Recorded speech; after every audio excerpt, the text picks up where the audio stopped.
2024 সালের শেষ দিকে বাংলাদেশের হয়ে খেলার অনুমতি পেয়েছিল ইংলিশ প্রিমিয়ার লিগে খেলা হামজা চৌধুরী।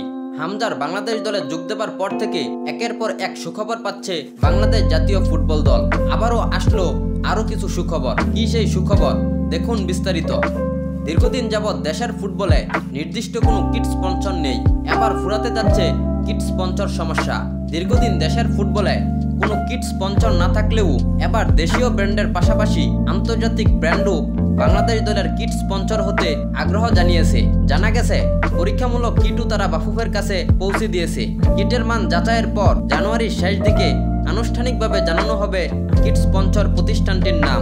বাফুফের মার্কেটিং কমিটির চেয়ারম্যান ফাহাদ করিম জানান, দুটি প্রতিষ্ঠানের সাথে বর্তমানে যোগাযোগ চলছে বাফুফের, যার মধ্যে একটি দেশীয় প্রতিষ্ঠান ও একটি বিদেশি প্রতিষ্ঠান।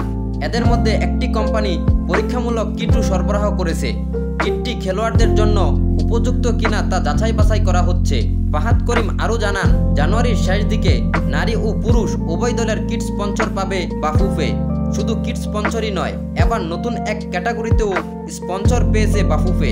আন্তর্জাতিক একটি ব্র্যান্ড থেকে দেশের সব টুর্নামেন্টের স্পন্সর ও চূড়ান্ত হয়েছে।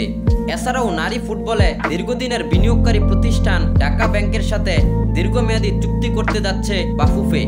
এছাড়াও বেশ কয়েকটি দেশীয় প্রতিষ্ঠান নারী ফুটবলে বিনিয়োগ করবে বলে জানান বাফুফের সহসভাপতি ও মার্কেটিং কমিটির চেয়ারম্যান ফাহাদ করিম। প্রিয় দর্শক, নতুন কমিটির অধীনে কেমন করবে বাংলাদেশ জাতীয় ফুটবল দল? কমেন্ট করে জানাতে পারেন আপনার মতামত।